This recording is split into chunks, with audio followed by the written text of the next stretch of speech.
සුබ දවසක් සහ මේ channel එකට ඔබ මේ channel එකත් එක්ක යම් ආකාරයකට අනාගතේ සම්බන්ධ වෙනවා නම් ඒකටත් ස්තුතිවන්ත වෙමින් අද මම මේ channel එකේ පළවෙනි මම සහභාගී වෙන වීඩියෝ එක හැටියට වෙන වීඩියෝස් කිහිපයක් දාලා ඇති. නමුත් මම කතා කරන්නේ first time මේ channel එක ඇතුලේ මේක මගේම channel එකක්. එතකොට මම අද මේ පළවෙනි වීඩියෝ එක ඇතුලේ කතා කරන්න සූදානම් වෙන්නේ අපේ මේ කැගල්ලෙන් උඩට ආපු ඊයේ පෙරේදා අපි අතරින් සමුගත්ත රාජු බණ්ඩාර කියන කලාකරුවා මට ඊට ආසන්නේ තැනක තමයි කැගල්ලේ ඉන්නෙත්. මම කලින් පදිංචි වෙලා හිටපු තැනට ගොඩක්ම ආසන්නයි. සහ මගේ පාසලේ කැගල්ල විද්‍යාලේ ආදී ශිෂ්‍යයෙක් හැටියටත් අපිට ඉහළ පන්ති වල හිටපු ආදී ශිෂ්‍යයෙක් හැටියටත් ඔහු එක්තරා අවස්ථාවක කැගල්ල විද්‍යාලයේ පැවතිච්ච සංගීත ප්‍රසංගයක මම ඒක මගේ Facebook එකේ ලිව්වා. තමයි මම මුල් වරට ඔහුව දකින්නේ. සහ එතනදී ෆෝචුන්ස් කියන ලංකාවේ තාම ප්‍රසිද්ධ සංගීත කණ්ඩායම තමයි ඒකට සංගීත සපයන්නේ. ලංකාවේ ෆෝචුන්ස් සුපර්ස්ටාර් ඒ දෙක තමයි ඒ වෙලාවේ ගොඩක්ම තිබුණේ. ඒකෙන් සුපර්ස්ටාර් සෑහෙන විශාල වැඩ ප්‍රමාණයක් කළා.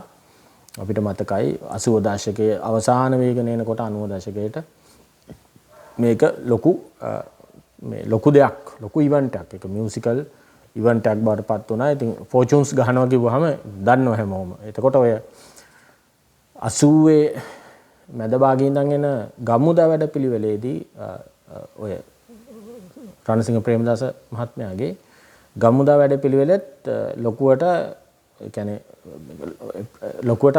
සංගීත සැපයුව බෑන්ඩ් එක තමයි ෆෝචුන්ස් කියලා. කියන්නේ තව අයත් හිටියා. නමුත් ෆෝචුන්ස් තමයි ෆයිනල් ෂෝ එක වගේ ගහන්නේ.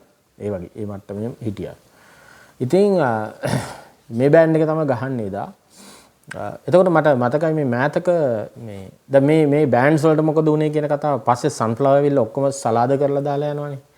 එතකොට මට මතකයි ඔය සන්ෆ්ලවර් එකේ මුලින් හිටපු බේසිස්ට් බේස් ගිටාර් වාදක ඇවනි මේ ඉන්ටර්විව් එකක් දීලා කියලා තිබ්බ එක තැනක සන්ෆ්ලවර් නිසා ලංකාවේ බෑන්ඩ්ස් ගණනාවකට අසාධාරණයක් වුණා කියලා. මම කියන්නේ මේවා මියුසික් වල කවුරුත් කතා කරන්නේත් නැහැ. ඉතින් ඒ තමයි අර ඒ කට්ටිය කරපු ඔය සලාද ඒ වගේ ජනප්‍රියත්ව වැඩ ඇතුලේ ඊට වඩා පොඩ්ඩක් හොඳට සින්දු කරපු විශේෂයෙන් ෆෝචුන්ස් මිල්ටන් මල්වාරච්චිට වල ඒ සින්දු ඇහුවොත් තේරෙනවා කොච්චර හොඳට මියුසික් කරාද ස්ටැන්ලි අයියා කියලා. ස්ටැන්ලිලාගේ ඒ මියුසික් එතකොට සුපර්ස්ටාර් වුණත් මම කියන්නේ පස්සේ ඩොයි ඩයිනමයිට් ඔහොම එනවා. එයාලා ඒ ටිකක් ක්වොලිටි මියුසික් ලංකාවේ ටිකක් අහන්න පුළුවන්. විශේෂයෙන් මිල්ටන් මල්වාරච්චිගේ සින්දු අහනකොට ඔබට තේරෙනවා කොච්චර කනට මිහිරි සංගීතයක්. දැන් මේක මම කතා කරනවාද මිහිරි සංගීත පොප් සංගීතයක් ඒ වෙලාවේ දුන්නද කියන එක. එතකොට දැන් අපි හුඟක් මිනිස්සු ලංකාවේ මිල්ටන් මල්වාරච්චිගේ සින්දු අදටත් මුමුණනවා බීලා හරි නොබී හරි. එතකොට ඒ මියුසික් ක්වොලිටි එක ස්ටැන්ලි පීරිස් නඩත්තු කරගෙන ගිය මියුසික් ක්වොලිටි එක මාර වටිනවා ලංකාවේ. අදටත් ඉතුරු වෙලා තියෙන ඒ සින්දු. නැතෝ සන්ෆ්ලවර් කරපු සින්දුවක් ඉතුරු වෙලා නැහැ. ඒක තමයි එර්නි කියන්නේ. වෙන විවේචනයක් මට එතන තියෙනවා නා ඒක මම පස්සේ වීඩියෝස් වල අරන් එන්නම්. ගොඩක් ඇත්තටම දැන් ඔය බෑන්ඩ්ස් මට තේරෙනවා ගොඩක් ඔය බෑන්ඩ්ස් ඉන්ටර්විව් කරනවා ගියාට එයාලා ඇත්තටම එයාලගෙන් ප්‍රශ්න අහන්නේ නැහැ. ෂාප් ලංකා මියුසික් වල අර්බුදේ අහන්නේ නැහැ. එයාලගෙන් අයියේ කොහොමද අරක උනේ මේක උනේ කියලා හුරතල් කරලා එනවා මිසක් ඒ හැම එක ළඟටම ගිහිල්ලා වාඩි වෙලා හුරතල් කරන කියන්නේ ගොඩක් උන් තමයි ඉන්නේ YouTube කාරයෝ. ආයේ ඒක එහෙම නේද උනේ අර අයියා අරක මොකද්ද උනේ මෙයා ආවේ කොහොමද ඒ වගේ සුරතල් කිරීමක් තමයි තියෙන්නේ. ඒ අරෙන්ඩ මියුසික් ගැන ප්‍රශ්න අහන්නේ නැහැ. ඒක ඉතිහාසයට මොකද උනේ මෙහෙම උනේ කොහොමද කියන එක ඒක කවුරුත් අහන්නේ නැහැ. කෙසේ හෝ වේවා. දැන් ඒකයි මම මේ channel එකේ මේ ප්‍රවේශයක් ගන්න හදන්නේ. එතනදී රාජු කියන්නේ මහා දැවැන්තයෙක්ද? රාජු ලංකා මියුසික් කරේ ඇත්තටම මගෙන් Facebook එකේ ප්‍රශ්නයක් අහලා තිබුණා මේ මැරිච්චාමයි නෝට්ස් ලියන්නේ කියලා. ඒකත් ඇත්ත. නමුත් මැරෙන්න කලින් නෝට්ස් ලියපු අය ඉන්නවා දැන්. රාජ් සෙනවිරත්න ගත්තොත් ඒ වෙලාවේ මියුසික් වල ගොඩක් ඉහළ තැනක මියුසික් කරපු කෙනෙක් ඇත්තටම. ඒ කියන්නේ රාජ් කියලා කියන්නේ ලංකාවේ නිකන් වෙස්ටර්න් වොයිස් එකකින් හොඳ සින්දු සහ හොඳ මියුසික් කරපු කෙනෙක් සහ එළියටත් යන්න පුළුවන් මට්ටමේ මියුසික් එයා කළා. එහෙම ඉන්නවා සෙට් එකක්. හරි. එතකොට එහෙම තියෙන ඒවා අපි වෙන වෙනම මම හිතනවා අපි පරිච්ඡේද හැටියට කතා කරන්න ඕන කියලා මේ වීඩියෝ ලොග් එකේ. මම එහෙම උත්සාහ කරන්නම්. දිනපතා වීඩියෝස් දාන්න මම කොහොමද අදහස් කරන්නේ නැහැ. ඒක මගේ පොලිටිකල් channel එකේ මම වෙනම කතා කරනවා පොලිටික්ස්. ඒක මිස්ටර් නොවෙන්න තමයි මම මේක වෙනම පටන් ගන්න ඕනේ කියලා හිතුවේ රාජුගෙන්. તો රාජු මහා දැවැන්තෙක්ද නැහැ. ලංකාවේ පොප් මියුසික් වල අති දැවැන්තෙක් නෙමෙයි. නමුත් ඔහු කුඩා මිනිසෙක්. ශරීරයෙන් තරමක් කුඩායි. එතකොට ඔහු ගැන කතා කරන එක ඇතුලේ මගේ Facebook note එකේ මම ආරම්භයක් ඇටියට කිව්වේ ඔහුගෙන් ලංකාවේ පොප් මියුසික් වලට එන්ට්‍රි එකක් මේ ප්‍රවේශයක් ගන්න පුළුවන් කියලා. ඔහු හරහා. ඔහු මිය ගිහිල්ලා තියෙනවා. ඔහුගේ මිය යෑමත් එක්ක ලංකාවේ ඒකේ ජයන්ට්, ඒ කියන්නේ පොප් මියුසික් වල ජයන්ට් මහා නිකන් දැවැන්තයා හැටියට අපිට ගන්න පුළුවන් ඒකේ උපරිමයේ හැටියට ගන්න පුළුවන් රූකාන්ත ගුණතිලක ඇත්තටම. ලංකාවේ පොප් මියුසික් වල උපරිමයේ එක්තරා ආකාරයකට තව මියුසික් කට්ටිය ඉන්නවා තියෙනවා සහ ඉස්සරහට එන්නත් පුළුවන්. මම කියන්නේ අපේ යුගය සහ සමස්තයෙන් සියලුම කලාප ආවරණය වන විදිහට යුගයන් රූකාන්ත එක්තරා තැනකට මේ පොප් මියුසික් අරන් එනවා. කෝඩ්ස් වලින් ගත්තත් හැම පැත්තකම ලිරික්ස් වලින් ගත්තත් ඒක තිබුණා. එතකොට රාජුටත් මම දකිනවා අර ෆෝචුන්ස් වල ක්වොලිටි මියුසික් වල ආభాෂය. ඒක වැදගත් කාරණාවක්. ඒක මොකද එයාගේ ඥාතියෙක් වෙච්ච ප්‍රේමනාත් කොඩිතුවක්කුත් ඒකේ තබ්ලා වාදනය කරනවා. එතකොට මියුසික් ගැන දන්න සෙට් එකක් මේ ෆෝචුන්ස් එකේ ඉන්නවා. ස්ටැන්ලි අයියා ගත්තා තව ගොඩක් කීර්ති පැස්කෝල් ඔහම ගොඩක් ඉන්න රාජු එයාගේ සහෝදරයා. මහින්ද ලීඩ් ගිටාර් එක කරන. ඉතින් ඒ වගේ සෙට් එකක් මේකේ ඉන්නවා. මම කියන්නේ ලංකාවේ ෆෝචුන්ස් වල සංගීතමය කාර්යභාරය ගැනවත් මොකුත් කවුරුත් කතා කරලා නැහැ. ඇත්තම කියනවනේ. ඔවුන් පොප් මියුසික් වල ලොකු වෙනසක් කරනවා. විශේෂයෙන් සැක්සෆෝන් එකත් එක්ක. ඔබට මේ විශේෂයෙන් මිල්ටන් මල්ලවරච්චිගේ සින්දු ඇහෙද්දී ගොඩක් සැක්සෆෝන් පාර්ට්ස් ඇහෙනවා. කීබෝඩ්ස් නෙමෙයි. ඒවා අර නිකන් අර එක තලයකට අරන් එනවා ගීතේ කියලා මම මේ කියන්නේ. අර ඒ වගේ ටෙක්නික්ස් ගැන නෙමෙයි මම කියන්නේ. එතකොට රාජු කියලා කියන්නේ එක පැත්තකින් අර ඔහුගේ පවුලේ සංගීතාභාෂයත් ඔහුට එකතු වෙනවා. ඒක ඇඩඩ් වැලියු එකක්. අනිත් පැත්තෙන් ෆෝචුන්ස් එක වැඩ කිරීම ඇතුළේ ක්වොලිටි මියුසික් වලට ඔහු එක්ස්පෝස් වෙනවා එක පැත්තකින්. ඊටත් අමතරව තමයි ඊළඟ අවසාන පියවර හැටියට ගන්න පුළුවන් රූකාන්තත් එක්ක ඔහු මියුසික් කරනවා. සහ මම දැක්කා ඔහු අවසාන වගේ මදාරා සංගීත කණ්ඩායමේ තව ජයන්ට් කෙනෙක්. දැන් රූකාන්ත ජයන්ට් වෙන්න කලින් අපිට හිටපු පොප් මියුසික් ජයන්ට් නේ දැවැන්තයානේ ක්ලරන්ස් විජයවර්ධන. ඒතකොට ක්ලරන්ස් එක්ක වැඩ කිරීමේ භාග්‍යයත් ඔහුට ලැබෙනවා. අර මියුසික් ෆැමිලි එක ඇතුලේ සිටීම නිසා එතකොට මහින්ද අයියා ඇත්තටම මේ ඔය ලංකාවේ දැවැන්තම ගායිකාවක් වෙච්ච ලතා වල්පොල පවුලත් එක්ක සම්බන්ධ වෙනවා. මේ වගේ මේක ලොකු සංගීත නෙට්වර්ක් එකක් බවට පරිවර්තන වෙනවා. ඒකයි මම කියන්නේ මේ රාජු කියන පොඩි චරිතයෙන් පටන් ගත්තොත් අපිට ලොකු නෙට්වර්ක් එකක් කරා ගමන් කරන්න පුළුවන්. ලංකාවේ මියුසික් වල එක පැත්ත ෆෝචුන්ස් පැත්තට එතනින් ගියපුවාම ෆෝචුන්ස් එක්ක මියුසික් කියන්නේ බෑක් කරපු ලංකාවේ ආටිස්ලා ගණනාවක් ජෝති ලතා ඒක ඒ නෙට්වර්ක් එකට එක පැත්තකින් ගමන් කරනවා. අනිත් පැත්තෙන් රූකාන්ත වැනි පැත්තකට ගමන් කරනවා. අනිත් පැත්තෙන් ක්ලරන්ස් වගේ නෙට්වර්ක් එකටත් ඔහුට ඒ කියන්නේ ලංකාවේ ප්‍රධාන ඒ වෙලාවේ 80 දශකයේ මැද සිට 90 දශකයේ මැද දක්වා ගත්තොත් එහෙම ඒ වෙලාවේ තිබ්බ ලොකු සංගීත කුලක ගණනාවක් කරහා ගමන් කිරීමේ හැකියාව රාජු බණ්ඩාරට ලැබෙනවා. ඒක රූකාන්තටත් ලැබෙනවා. දැන් මිය ගිහිල්ලා ඉන්නේ අපි රාජු නිසා අපි රාජුගෙන් පටන් ගමු කියලා මම මේ කියන්නේ. එතකොට ලංකාවේ පොප් මියුසික් වලට එනකොට ගෝලයේ ඇතුලේ ලෝක ගෝලයේ ඇතුලේ පොප් මියුසික් වල ලොකු ට්‍රෙන්ඩ්ස් ගණනාවක් පහු කරලා ඉවරයි. ඒ කියන්නේ ලංකාවේ අපි පොප් මියුසික් මේ මට්ටමින් කතා කරනකොට ලෝක ගෝලයේ ඇතුලේ දශක ගණනාවකට කලින් මේක ඉවර වෙලා. ඒ කියන්නේ ඒක පටන් අරන් ඉවරයි. එල්විස් ප්‍රෙස්ලි ළඟට එනකොට සහ බීටල්ස් ඒ දෙක අතරට ඒ ළඟට එනකොට ප්‍රෙස්ලි පහු කරගෙන බීටල්ස් ළඟට එනකොට ලෝකේ පොප් මියුසික් කියන එක උපරිම තලයකට ගේනවා බීටල්ස් රොක් බෑන්ඩ් එක. හැබැයි ඒක ඊටාම ඉහළ මට්ටමකට ගේනවා. මොකද්ද මේක කියන්නේ? අපි මියුසික් තියරිස් වලට කියන්නේ මේක සම්බන්ධයෙන් ඇකඩමික් කතිකාවට ගියොත් එහෙම අධ්‍යයන මට්ටමින් කතා කරොත් එහෙම එතනදී ඇත්තටම සිද්ධ වෙන්නේ මෙන්න මෙහෙම දෙයක්. එකක් තමයි පශ්චාත් යුද තත්වයෙන් ගොඩාක් අර තැවුණු මිනිස් ජීවිත අහිමි වෙච්ච, තමන්ගේ ඥාතින් අහිමි වෙච්ච, තමන්ගේ ස්වාමියා සමහරලාට අහිමි වෙච්ච ඒ පිරිසක් එකතු වෙනවා කියලා මතක තියාගන්න. විශේෂයෙන් ගැහැණු යුද්ධෙන් පිරිමි ගොඩක් මැරෙනවා. එතකොට සීතල යුද අවකාශයත් එක්ක තවදුරටත් ඒ කියන්නේ යුද්ධය ඉවර වෙලා සීතල යුද්ධයට එනකොට තවදුරටත් මේ ડિප්‍රෙෂන් එක තාම තියෙනවා. මිනිස් අහිමි වීම, නැවත යුද්ධයක් එන එක වළක්වා ගැනීම, මිනිස් සතුට දැන් අවුරුදු ගාණක් යුද්ධ කළා මිනිසුන්ට සතුට කියන එක පිළිබඳ ප්‍රශ්නයක් තිබ්බා. ඒකයි මේ සංගීතයේ ධනාත්මක සංගීතයක් බවට පරිවර්තන වෙන බීටල්ස් ළඟට එනකොට සහ ප්‍රෙස්ලි ළඟටත් එද්දී. විශේෂයෙන් චක් බෙරිගේ සංගීතය ගත්තොත් එහෙම චක් බෙරි කොහොමත්ම නිෂේධනාත්මක දේවල් ලියන්නේ නැහැ. රොක් ඇන්ඩ් රෝල් චක් බෙරි ළඟට එනකොට චක් බෙරි කොහොමත් ලියන්නේ නැහැ නිෂේධනාත්මක සින්දු. ධනාත්මක සින්දු ලියන්නේ. ආදරේ කරමු, ආදරෙන් බැඳෙමු, අපි යමු ඩාන්ස් කරමු. අර ඒ මට්ටමේ තමයි ඒ සින්දු තියෙන්නේ. හරි දැන් ඔය බ්ලූබෙරි හිල්ස් වගේ එකක් කියනකොට ෆැට්ස් ඩොමිනෝ ඉතාම ඉහළ තත්වයකට අරන් එනවා ඒ ධනාත්මක සංගීතය.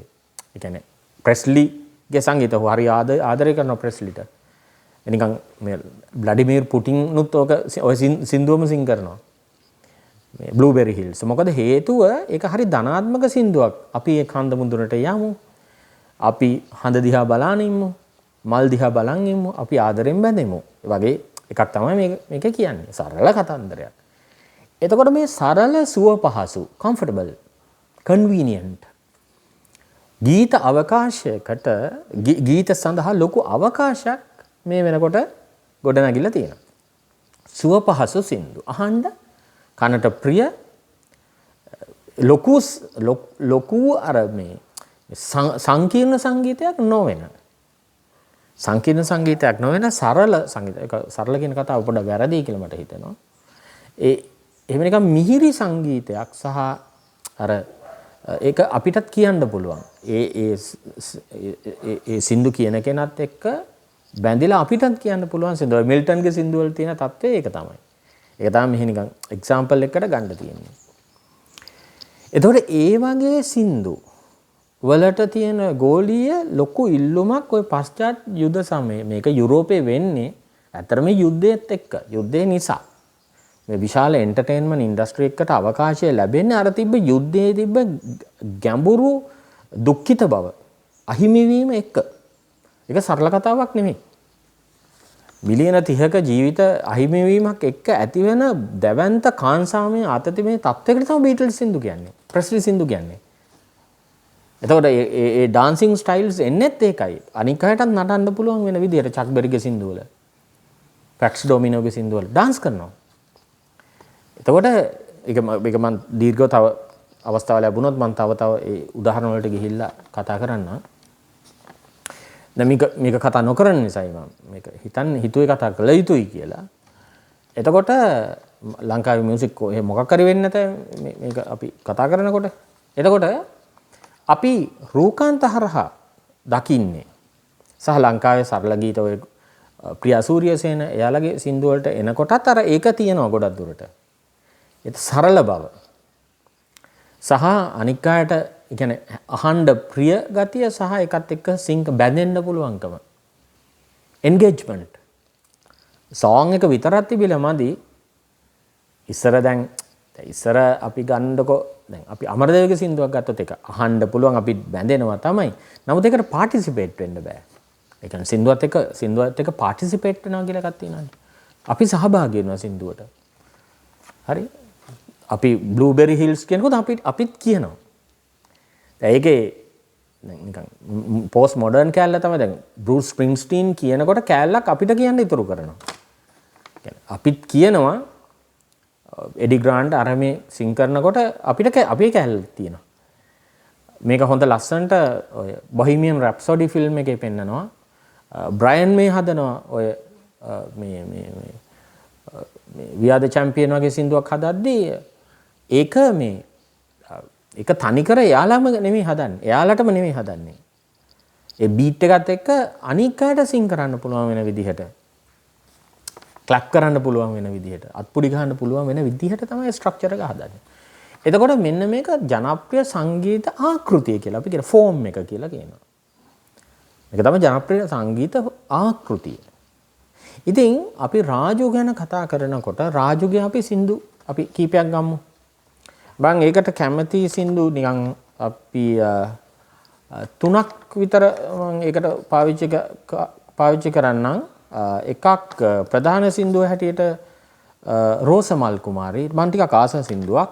ඒක ටිකක් පොප් ඇන්ඩ් බ්ලූස් පැත්තට බරයි. ටිකක් බ්ලූස් විදිහට සිං කරන්න පුළුවන්. අනික් අතට මාදර හුඟක් Facebook එකේ මේ දවස්වල යන්නේ ඒක. මාදරේ මුළු ලොවටත් වඩා සහ රන් සීනුනාද දේ ඒ වගේ සින්දු. ඒකෙන් විශේෂයෙන් මාදරේ මුළු ලොවටත් වඩා සහ රෝසමල් කුමාරී කියන එක්සැම්පල්ස් දෙක ගන්නම් මම.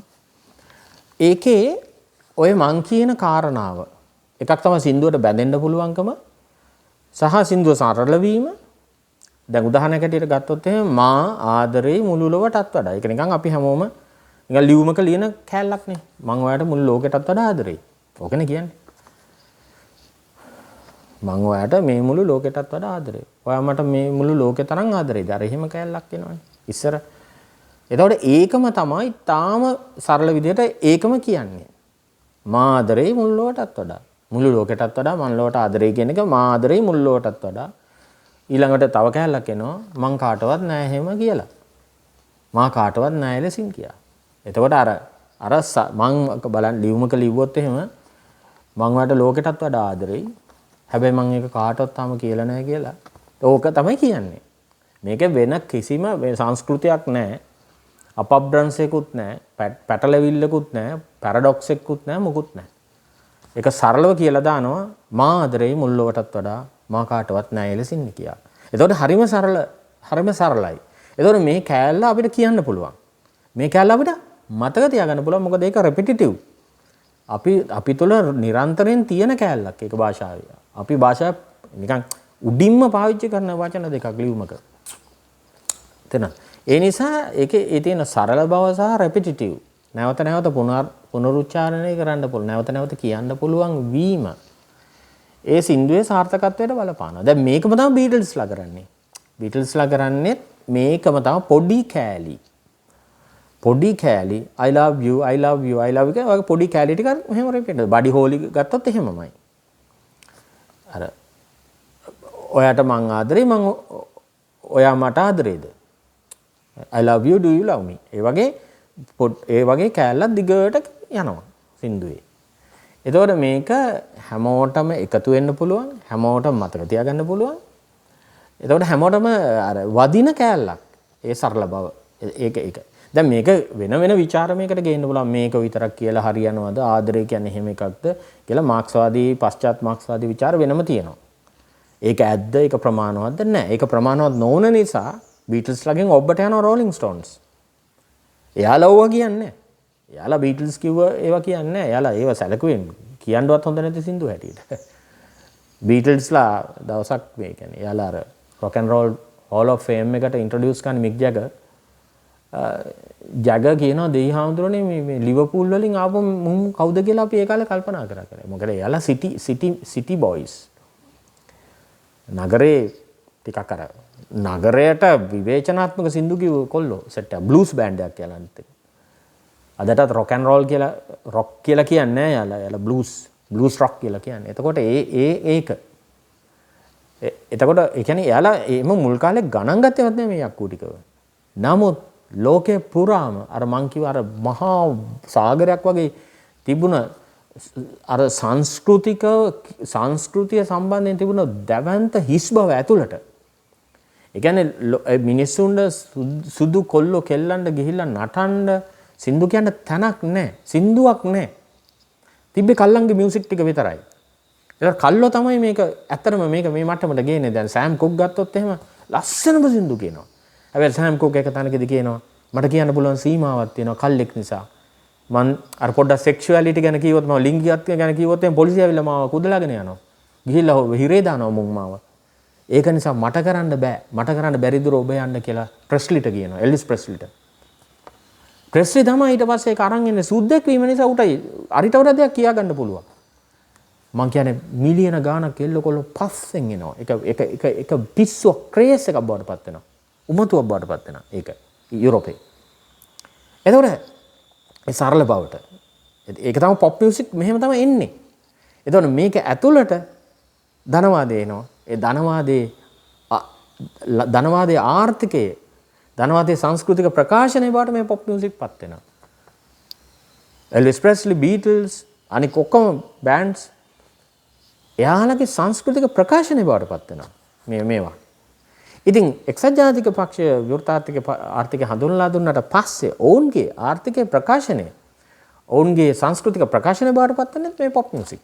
ඒක තමයි මම කිව්වේ අර ගම්මුදාව ඇතුලේ මේකට ලොකු ප්‍රාග්ධනයක් අවකාශයක් හැදෙනවා කියලා. ඉතින් ඒ අවකාශය ඇතුලේ තමයි රාජු බිහි වෙන්නේ. රාජු ඔය ඔක්කොමලා බිහි වෙන්නේ. එතකොට දැන් ඔය රෝසමල් කුමාරි වගේ සින්දුවක් ඇතුලේ ඒක බාන්න එකත් රිපීට් කරන්න පුළුවන් ඔයාලට. ඒකේ මෙන්න මේ කාරණා පොප් මියුසික් වල වැදගත්. ඒ තමයි ඊටාම පුද්ගලික අත්දැකීම් ප්‍රකාශ කරන්න මේක පාවිච්චි කිරීම. මේක ක්ලාසික්ස් වල තිබෙත් නෑ.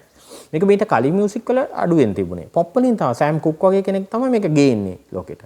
ඊටාම සමීප අත්දැකීම. ඒ කියන්නේ තාම අභ්‍යන්තර අත්දැකීම් එළියට කීම. ඒක රෝසමල් කුමාරි තුල තියෙනවා. ඒක එක තැනක කියනවා මල් වලින් පුදන්නේ නැහැ කුමාරියේ. දැන් ඒක නිකන් ඒ කාලේ අර දැන් කෙල්ලෝ පස්සෙන් යන එක ඇතුළට තමයි මේක කියන්නේ. දැන් කෙල්ලෙක් පස්සෙන් යනවා කියලා අපි කියනවානේ.